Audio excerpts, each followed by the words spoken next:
If you've suffered a recent grade 1 hamstring strain, I'm going to show you some tips you can do to try to get you through the first 10 days, and then you can progress on to more advanced exercises and movements. The first thing we need to do is try to restore range of motion because you're going to be limited more than likely at getting the knee down flat and straight. I'm going to take this band. You can use a towel at home, or if you have one of these bands, it has a pretty good bit of resistance where you can really pull on it. I'm going to put it like this around my foot, kind of have it tied around here a little bit. And I'm going to slide back and back down. Those are called heel slides. I'm going to slide up as far as I can, then go down as flat as I can. After completing maybe 15 to 20 repetitions of that for a couple of sets, I'm going to take the band and pull back. I have it on the ball of the foot here, and I'm going to pull back.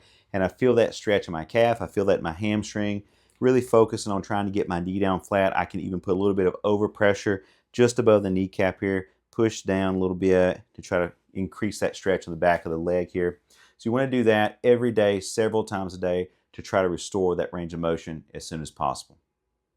These are called heel drives, and so what you're going to do is roll up a towel or something, put it under the lower leg here, just above the ankle, and I'm going to focus on trying to get my knee down as flat as I can, and I'm pushing down into the mat with my leg. I'm pushing straight down into this foam roller here. Push that down, hold that maybe 3 to 5 seconds, and then relax.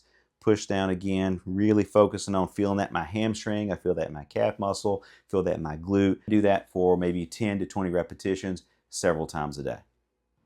Next, you're going to focus on standing hamstring curls. So what you're going to do initially with no weight is just focus on bringing your foot up, bending the knee, flexing the knee as far as you can, and then coming back down. You're going to repeat that for 2 to 3 sets, 10 to 20 repetitions several times a day.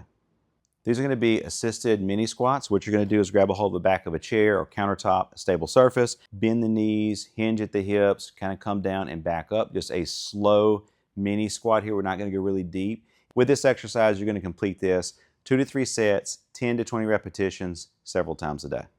The last thing we want to work on is backwards walking. I really like this technique as far as trying to straighten the knee. A lot of motor control goes into this, and so all that you're going to do is just what it says, is walk backwards. You're going to work on touching the toes first, roll through, come off the heel, heel comes up, same thing. You're going to do that back and forth, and I'd repeat that several times a day, and that usually is going to be more towards that day 8, 9, 10. We're also going to try to normalize our functional gait mechanics. When we walk, we're going to make sure that we're going forwards, that our heel's hitting first, and we roll through, which would be the complete opposite of the backwards walking. So we want to make sure that we're trying to normalize that gait pattern as soon as possible. Thanks so much for watching. I hope this video helps after that grade 1 hamstring strain. Thanks so much.